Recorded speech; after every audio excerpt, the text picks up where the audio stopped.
Good afternoon. Welcome to Long Live Third Parties Podcast. Free Press Media Press Inc., a third parties books publisher, sponsors this podcast. I'm Andrew Bouchard. Greetings, Phil. Hi. Thanks for offering. We're glad to have you. Welcome to Long Live Third Parties Podcast. Today we have Phil Collins of the Prohibition Party. Welcome, Phil. Thanks. I would like to get. I'm sorry? Thanks for inviting me. I'm glad to be here. Great. We love to have you. I would like to get started by asking you to describe your background, what your life has been all about, and how you got involved in the Prohibition Party. Okay.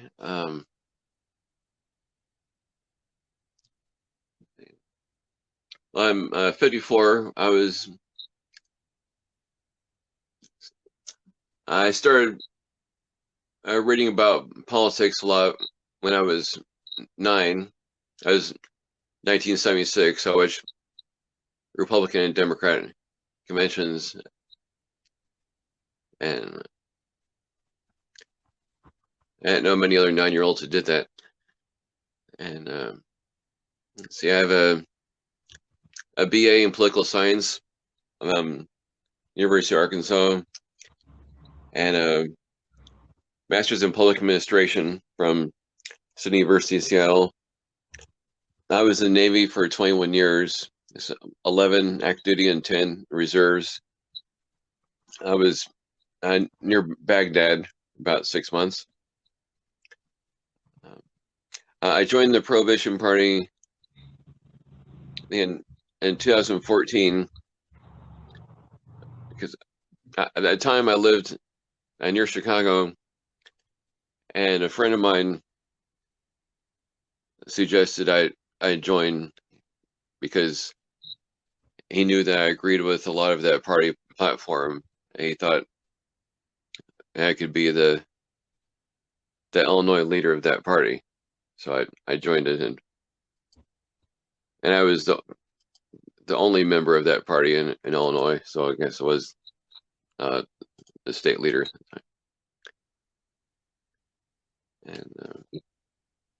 And I'm sorry, go ahead. Let's see. I think in September 2018, a couple members of that party suggested that I run for president for that party. So, and I wasn't sure at first, but I thought maybe that'd be a good idea because I held elected office before, and I thought that might help the party if our nominee was someone who had held elected office. In 2013, when I lived in Lerderville Township, Lake County, Illinois, I ran for township trustee. It's a nonpartisan race. That the race has 6 candidates for 4 seats. I spent about $10 in my campaign. I beat 2 incumbents. So I ran for president, and I got a nomination, the Prohibition Party, on the ballot in 4 states and a territory. And I got about 5,000 votes. Excellent. Since you're with the Prohibition Party, would you kindly share a brief history and an overview of the Prohibition Party for people out there listening? Okay. In 1868, the International Organization of Good Templars, an anti-alcohol group all over the country, decided to form an anti-alcohol political party. They founded the Prohibition Party on September 1st, 1869, in Chicago. About 500 people went to that meeting. And the first platform wasn't about alcohol only. They also wanted to cut tariffs and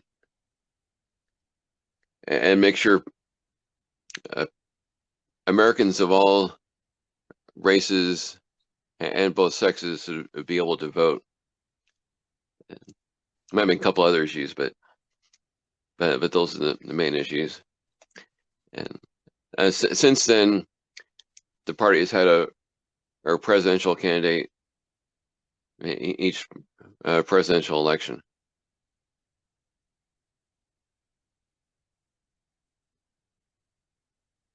Excellent. So, what would you say are some of the main arguments for prohibition?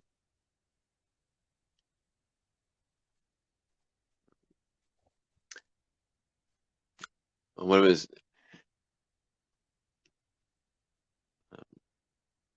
that would at least persuade some people to drink alcohol less. That means that fewer people would have cirrhosis of the liver and might cause fewer people to have heart problems and cause fewer people to drive drunk. And right now, some people who spend too much on alcohol, and they should spend on other things important for the family. And if they can't drink, then they wouldn't be able to use that money for that purpose. Okay. One of the issues I see mentioned on the Prohibition Party web pages is ABC laws. Would you care to explain what those are to people out there listening? ABC stands for Alcoholic Beverage Control. There are laws in some states that say that no one can sell or give alcohol to someone who is or appears to be under 21 and can't sell or give it to someone who looks like they're already drunk, or to someone that the potential seller knows is a person who gets drunk a lot.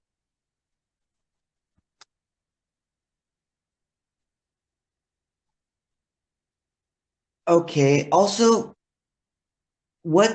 how do you view drunk driving? What do you think causes it, and what do you think we can do about it?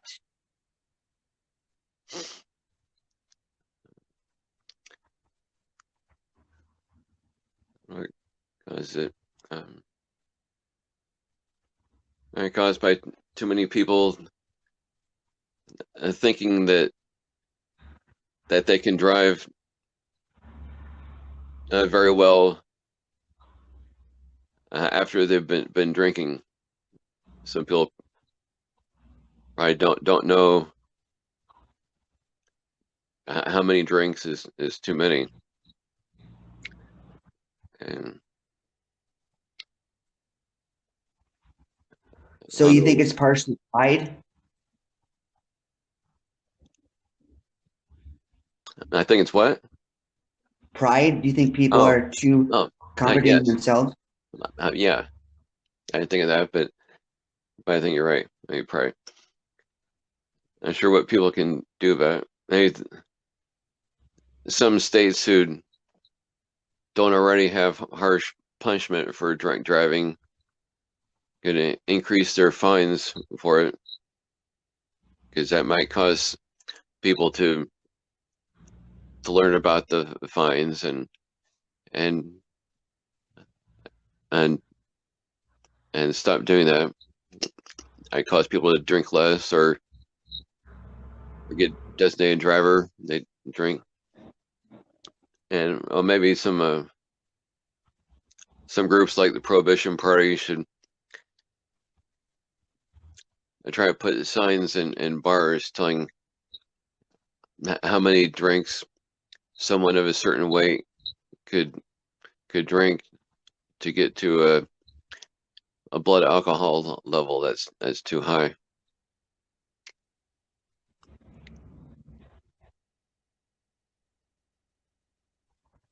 One thing that I noticed in your platform that stood out to me was your plank about gambling, because given your name, the Prohibition Party, everybody knows that your main focus on alcohol, but you also are concerned with related addiction issues such as gambling. So would you care to describe the Prohibition Party's plank on gambling? Okay, now that section says we would agitate against all forms of gambling, including state lotteries, which prey on the poor and the poorly educated. I think that just like what I said in the beginning about alcohol, there are probably some people who can't afford to gamble, but they do it anyway, even though they should use the money for other purposes, like pay their bills. Fewer states had lottery than other gambling, then those people wouldn't be able to do that. So you see the state as a culprit in instigating and exacerbating gambling. Yes, states like that. Well, partly, I know people have the freedom of choice for it, but the state governments contribute to it. So there's no reason the states have to do it, right? Right. Well, it helps a lot of states because they say a lot of money from lottery is used for education, but some states could probably find other ways to fund the schools. Sure. I follow the New York Prohibition Party on Twitter, and they recently had a tweet about an article from Politico which discussed the prohibition movement and how people perceive it to be different than it is. Would you care to talk about this article? Okay. Yeah, I read some article in there too. It said that between 1870 and about 1915, a lot of famous black leaders in this country, including Frederick Douglass, W.E.B. Du Bois, and Booker T. Washington, endorsed temperance and prohibition because that they knew that a lot of blacks at the time were poor and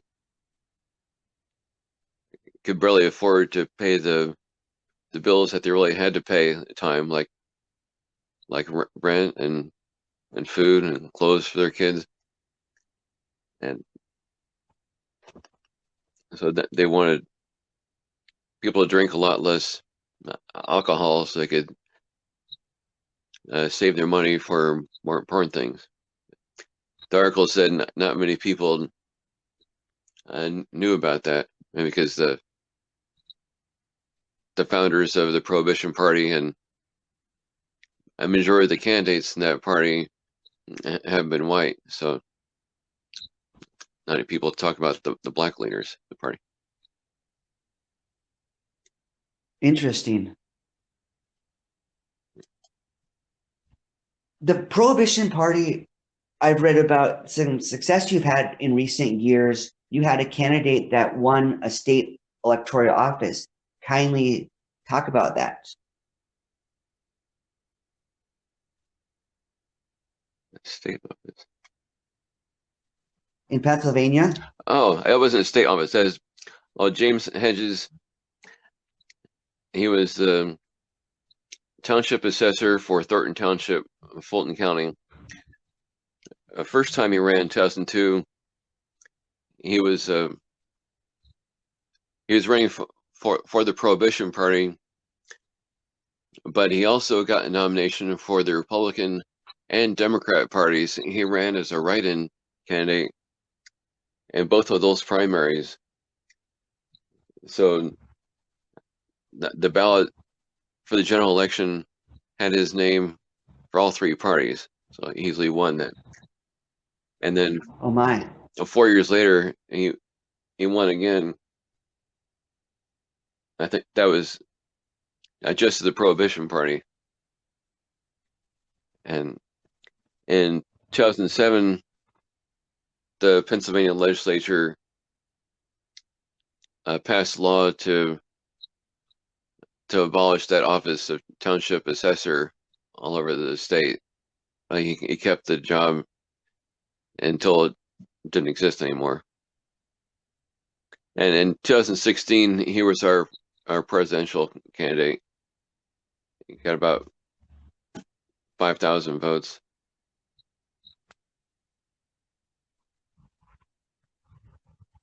Congrats. We love to see that. Oh. One of the issues third parties often talk about facing is ballot access issues. And you discussed in your campaigns that you got on the ballot in 4 states. So would you kindly discuss what it entails to get on the ballot and the obstacles you face as a third party? Okay. And a majority of states, there are big obstacles because Republicans and Democrats write the ballot access laws, and they try to make sure no one else can run against them. Like, I used to live in Illinois, and their Republican or Democrat statewide candidate needs to get at least 5,000 petition signatures in 90 days.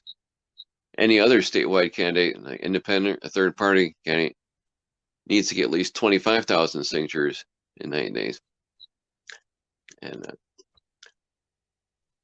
fortunately, some states have easier rules. Last year, I was on the ballot in Vermont, Colorado, Arkansas, and Mississippi. In Vermont, I just had to fill out a form and get notarized, and it had to have the names and signatures of 3 people who promised to be my electors, electoral college, if I won the state. In Colorado, I had to pay a fee to get on the ballot. It was $200. In Arkansas and Mississippi, I had to get petition signatures. I think it was 1,000 in each state within 90 days. And in Guam, I just had to show proof that I was on the ballot in at least one state. Even though Guam is a territory with no electoral votes, I still wanted to be in their straw poll just to increase my number of votes all over the country.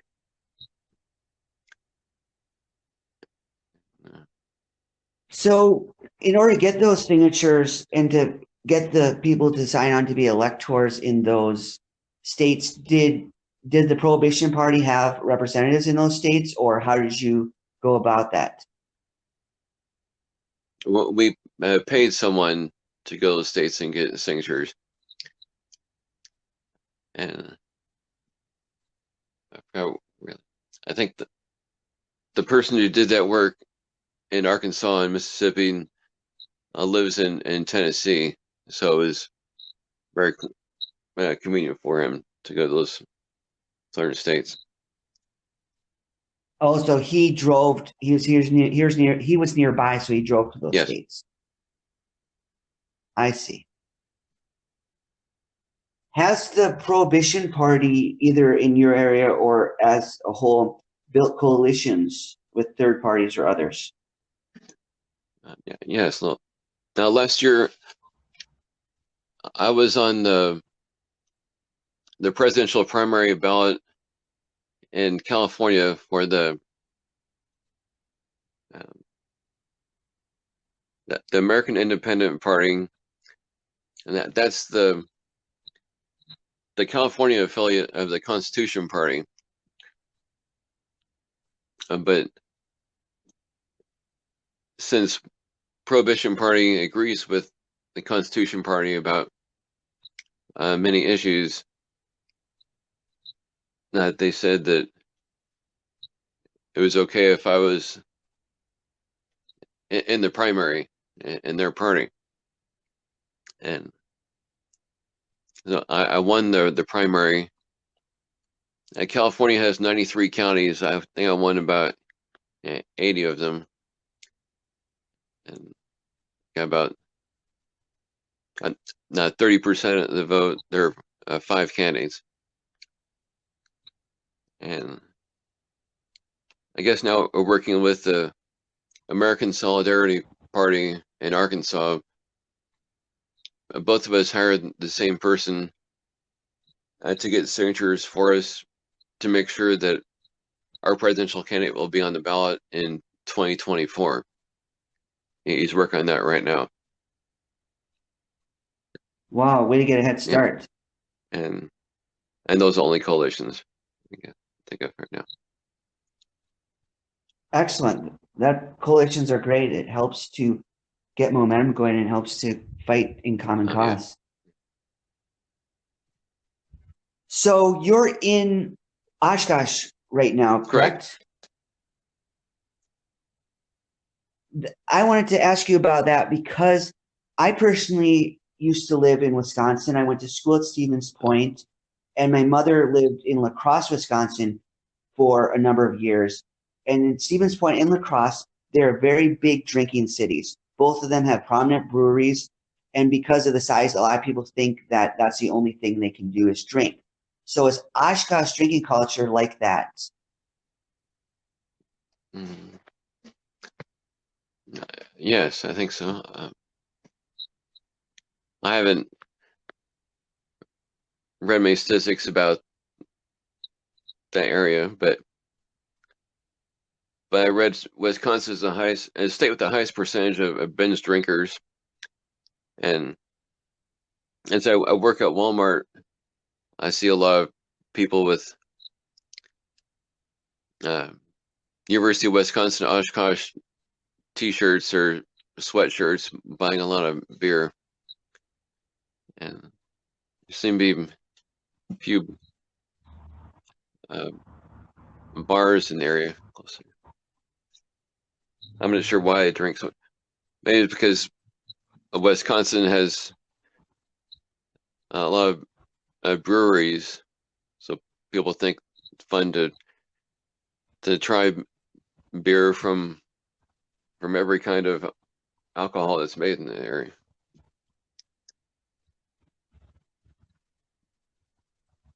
Interesting. Interesting. So, what calls to action do you have to people listening out there?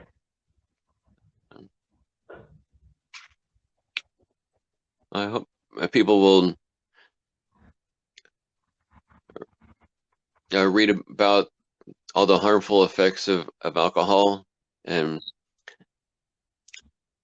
make sure that they don't drink too much, because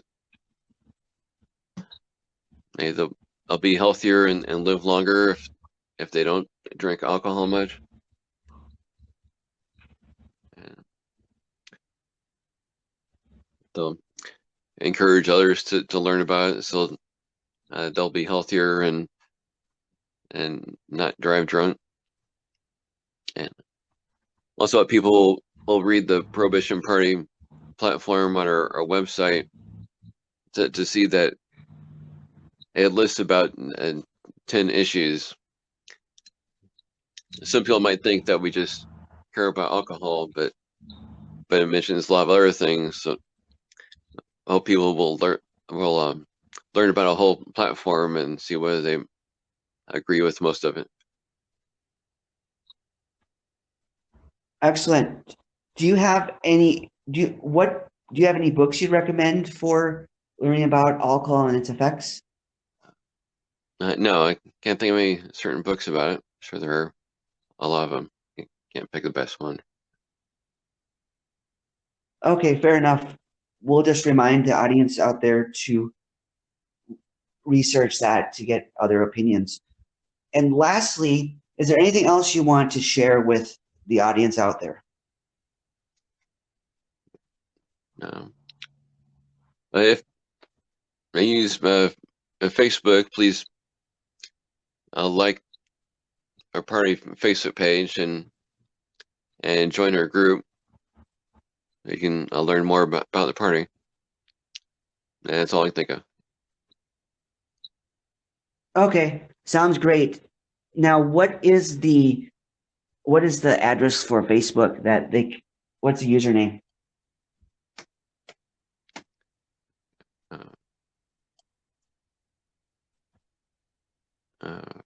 Well, the group is called Prohibition Party Official Facebook Group.